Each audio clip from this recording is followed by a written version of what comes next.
Então, esse segundo médico, com certeza, aos olhos do cliente, aos olhos do paciente, ele automaticamente o paciente sabe que a consulta dele é mais cara. Ele já sabe, sem nem perguntar preço, ele já tem essa percepção. A consulta desse aqui é mais cara, por quê? Porque ele é especialista nessa área. Ele não é geralzão. Então, já fica mais caro. E isso o cliente percebe. Se o cliente percebe isso, ele sabe disso, e ainda assim ele vai nesse segundo médico, é porque ele quer e porque ele tem condição de pagar o preço que esse médico vai pedir. A mesma coisa nos amigurumis. Então, quando eu falo para você do amigurumi de alto valor, é exatamente isso. Você tem que escolher para o seu ateliê peças que tenham um valor percebido alto, peças que mostrem uma especialidade, que mostrem uma autoridade, para que na hora que o seu cliente, ele compare uma boneca ou um amigurumi aqui, ó, da sua concorrente, que é mais do mesmo, que em outros lugares ele encontra igualzinho.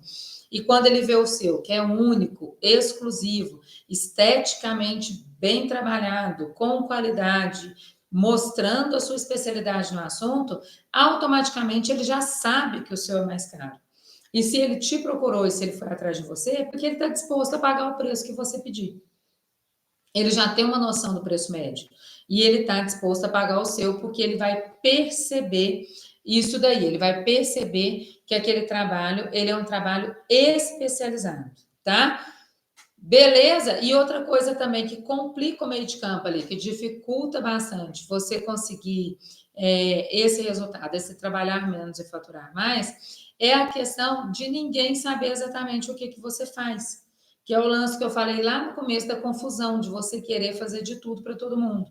Então, quando as pessoas não sabem exatamente o que você faz, fica difícil também você começar a mostrar para elas este valor que tem na especialidade, na autoridade e no amigurumi de alto valor. O que eu quero dizer com isso? Ah, você vai lá, faz uma bonequinha bem bonitinha, lindinha, personalizada e tal.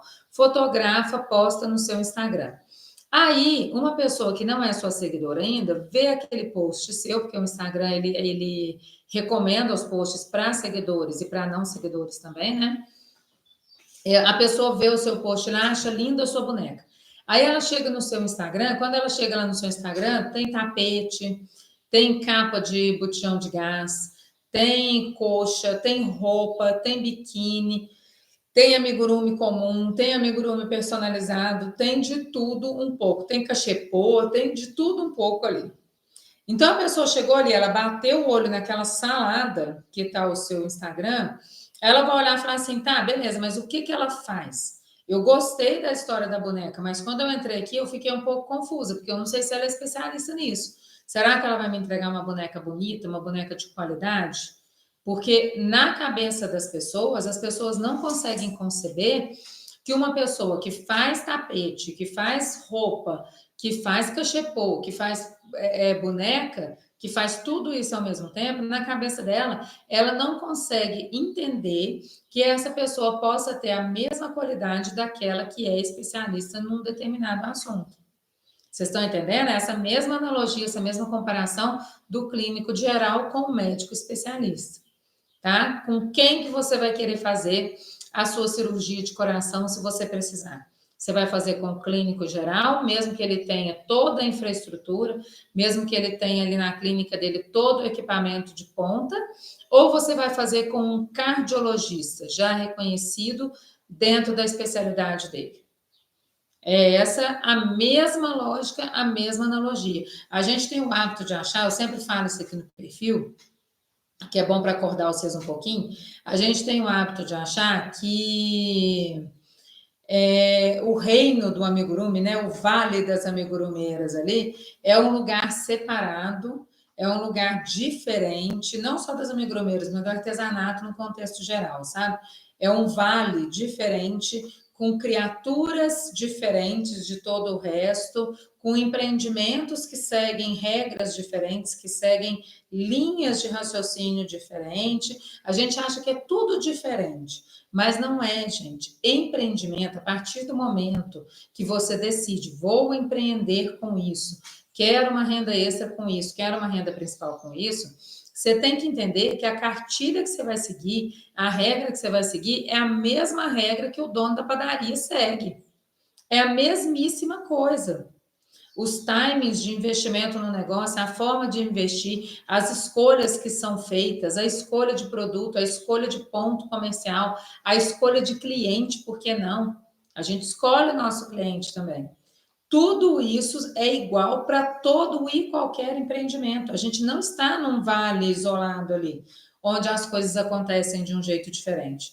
É tudo a mesma coisa. Então, se o cara bota lá na porta da padaria dele, padaria do João, a pessoa entra dentro da padaria do João, e lá dentro da padaria do João, você encontra sapato, roupa, pão, revista, aquela coisa arada toda, coisas que não fazem sentido, mesmo sendo comerciais, a pessoa não entende, fala, nossa, não entendi, foi nada, isso aqui é uma padaria mesmo? O que é isso aqui? Eu não estou sabendo o que é isso. E aí ela começa a desconfiar, fala, como que a pessoa que está fazendo pão para mim, ela também se dedica a essas outras coisas. É a mesma pessoa que está fazendo sorvete, é a mesma pessoa que está fazendo essas outras coisas aqui. Falei, não dá para entender, esse pão não deve ser tão bom então, porque ela não tem tempo, não tem foco, não tem concentração para dedicar nesse pão, para que esse pão saia com excelência, né? Para que ele se diferencie, para que a gente perceba que ele é um pão que realmente tem valor. A mesma coisa é para os amigurumis, para artesanato em geral, tá? A Lídia fala, obrigada, não falo o que você pensou, porque eu sei. Eu sei. Isso aí. Eu ia falar uma coisa dástica aqui, uma coisa dástica, a Lídia dástica. Aí vocês completem o começo aí, quem quiser completar, tá? Carla, boa tarde, seja muito bem-vinda. Meninas que chegaram no Instagram, sejam todas muito bem-vindas, tá?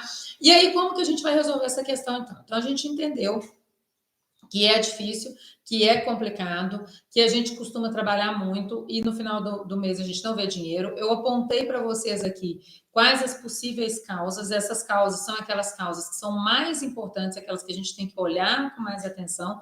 Óbvio que tem outros motivos também, igual eu falei para vocês, questão de precificação, não saber precificar, acaba precificando errado o produto ali, está achando que está tendo um lucrão com aquela agenda lotada, mas quando vai ver está tendo prejuízo, ou então está empatando porque não botou preço certo. Então, tem vários contextos, tem várias situações.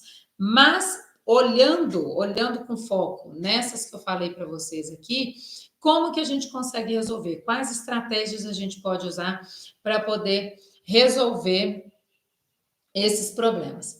A estratégia fantástica, na minha opinião, vocês vão ver, gente, outras professoras, vocês vão ver outras mentoras, vocês vão ver outras profissionais falando o contrário para vocês, tá? Isso existe e é normal, Por que existe essa diferença de opinião? Porque é uma questão de método. É uma questão de método. A gente vem aqui ensinar para vocês aquilo que funciona efetivamente, não só para a gente, mas como para as nossas alunas, para as pessoas que estão sendo mentoradas, para as pessoas que seguem o método.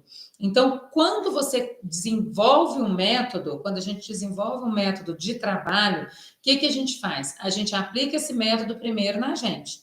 Aplica na gente ali para ver se faz sentido, se tem coerência, se vai trazer mesmo o resultado que a gente está esperando, se vai ajudar a gente a bater as nossas metas.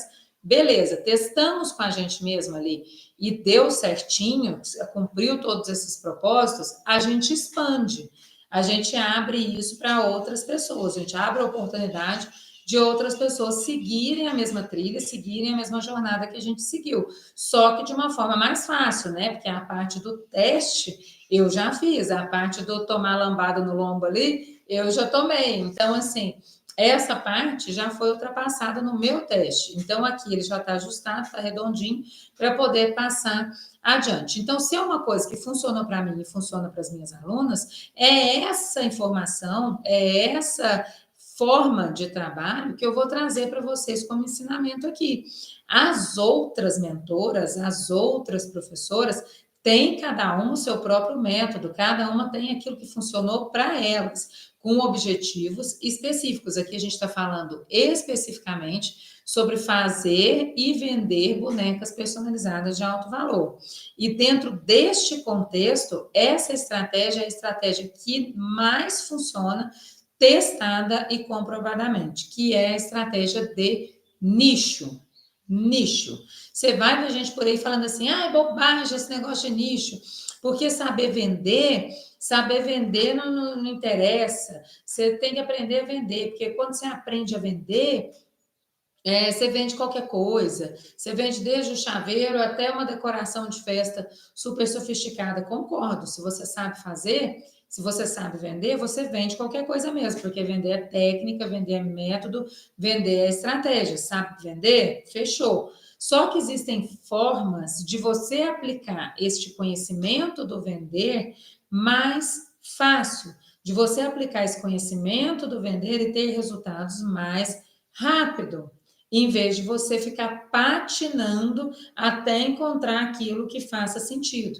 E no meu método, a gente fala sobre a estratégia de nicho, tá? Cantinho das Artes, deixa eu ver o nomezinho dela, Cantinho das Artes, perguntando qual o tamanho que fica as bonecas. As bonecas são grandes, tá?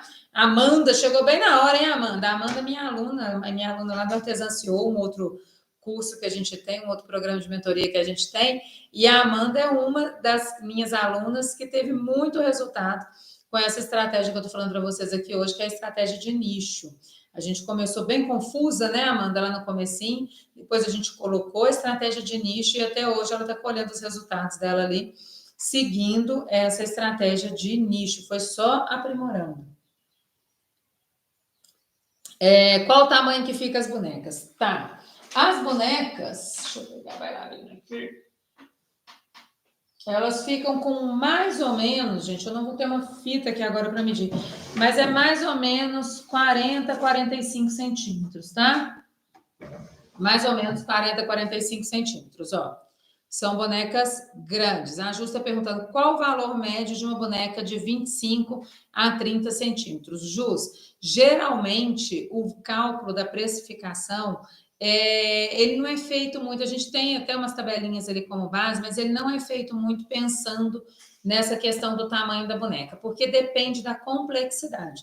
Então, vamos supor, você tem uma boneca de 25 a 30 centímetros, mas extremamente complexa, difícil de fazer, com detalhes muito elaborados, com elementos ali que custam, né? Que custam dinheiro a mais ali na questão dos materiais. Então, aí, ela pode custar, tem boneca de 25 a 30 centímetros ali, que custa de R$ 150, mais ou menos, até R$ 450. Vai depender da complexidade da boneca, tá? Uma boneca grande dessa aqui, ó, em média 40, 45 centímetros, em média o valor é em torno de R$ 350, em média, tá? De 300 a R$ 350 em média. Mesma coisa, vai depender da complexidade. Quanto mais você agrega na boneca em termos de mão de obra, em termos de material, mais você eleva o custo dela, e elevando o custo dela, automaticamente ela sobe de preço também, tá? A Cantinho das Artes está falando, concordo com a parte do nicho, mas eu não consigo fazer só um nicho, visto que eu vendo em feiras de rua. Mas aí você pode nichar pensando no público da feira de rua. Dá para fazer tranquilamente, tá? Então, hoje a gente vai falar especificamente da estratégia de nicho, e eu acho que para Cantinho das Artes aqui, talvez abra alguns insights ali que possam ajudar demais, e para outras de vocês.